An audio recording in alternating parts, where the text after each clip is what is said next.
Tidak mudah menyeret pihak lain ikut serta sebagai tersangka saat kita dinyatakan penegak hukum sebagai tersangka seperti KPK misalnya.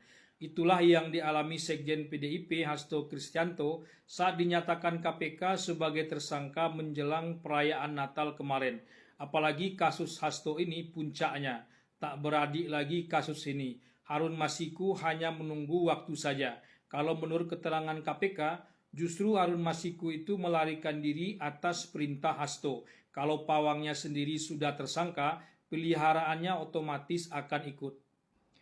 Membuka kasus lain, apalagi terkait petinggi negara, termasuk Jokowi dan keluarga, tidaklah mudah. Apapun bentuk dokumen-dokumen dan video yang dimiliki, dinotariskan ke Rusia atau negara manapun juga, tak akan berguna dan berpengaruh apa-apa. Tak akan jadi bom waktu, apalagi mengubah konstelasi politik soal isu pemberantasan korupsi di tanah air. Apalagi terkait wacana 3 periode atau kriminalisasi hukum terhadap Anies Baswedan. Selain itu wacana politik, kasus hukumnya sendiri atau peristiwanya akhirnya tak berlanjut. Kini semua pihak menantang agar dokumen dan video petinggi negara yang terkait dengan kasus korupsi itu dibuka. Ingat, menyembunyikan dokumen dan video terkait bukti tindak pidana korupsi bisa dianggap sebagai tindak pidana tersendiri pula. Sebagai gertakan politik di awal, mungkin masuk dan langsung dimakan oleh media. Tapi kalau dokumen dan video itu hanya berhenti pada pengakuan Guntur Romli dan Koni Rahakundini saja sebagai pihak yang mewakili Hasto, akan menjadi senjata makan tuan. Bom waktunya bisa meledak di tangan sendiri. Sejak awal Immanuel Ebenezer tak hanya 100% tapi 1.000.000% tak percaya Hasto punya bukti-bukti kasus korupsi para petinggi negara seperti yang disebutkan Guntur Romli dan Koni Rahakundini. Berani bertaruh saya di sini nih. Saya yakin 1.000.000% dia tidak akan berani melakukannya. Cuman dia kan shock doang, kaget, tersangka, nggak bisa tidur nih. 1.000.000% juga saya yakin nih bahwa Hasto tidak bisa tidur. Dia bikin orkestrasi lah, dia seperti Bung Karno yang berjuang keadilan. Dia bukan bercerita tentang Bung Karno.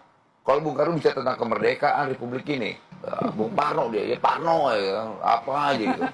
Gitu. Jadi Bung Hasto ini bisa saya mandatkan sebagai Bung Parno nasional.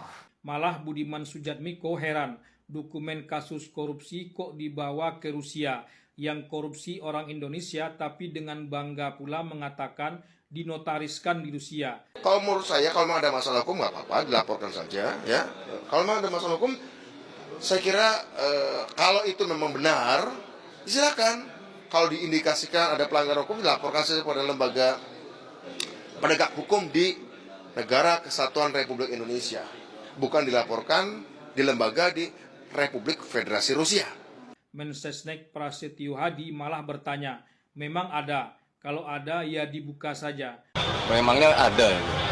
Kalau ada disampaikan aja, kan semua kan landasannya hukum ya. Fakta hukum lah. Apalagi komitmen Presiden Prabowo terhadap kasus korupsi, apalagi dialami petinggi negara, sangatlah kuat. Seperti komentar saya sebelumnya, serangan balik Hasto hanya akan balik kepada dirinya sendiri saja.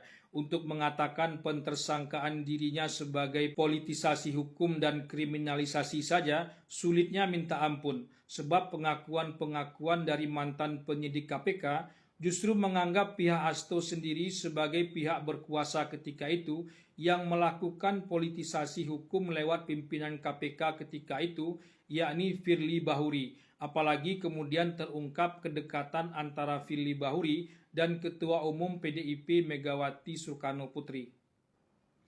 Jadi serangan balik Hasto belakangan bisa dianggap sebagai pengalihan isu dari substansi kasusnya sendiri setelah klaim politisasi hukum atau kriminalisasi hukum gagal total. Serangan balik itu sendiri sebetulnya juga tak jelas arahnya pada siapa, sebab tak hanya mengarah pada nama Jokowi dan keluarga saja, tapi ada juga nama lain dan umumnya para petinggi negara. Bahkan ada mantan penyidik KPK yang mengatakan dia tak berani menyentuh Hasto ketika itu justru karena takut dengan Jokowi. Artinya Jokowilah dianggap yang dulu melindungi Hasto. Meski kasus Hasto ini dianggap kasus kecil dan remeh, tapi muaranya bisa sampai jauh. Apalagi sprindik tak hanya satu tapi dua, yakni obstruction of justice dan penyuapan. Alih-alih Megawati mengancam pihak KPK akan mendatangi kalau Hasto ditahan, justru bisa jadi Megawati itu sendiri yang akan dipanggil KPK sebagai saksi. Tak hanya Yasona Lawli yang sudah lebih dulu dicekal, Firly dan Jokowi pun juga bisa dipanggil oleh KPK untuk memperjelas kasus Hasto ini. Semua kembali lagi pada KPK dan ini menjadi ujian khusus bagi pimpinan KPK yang baru.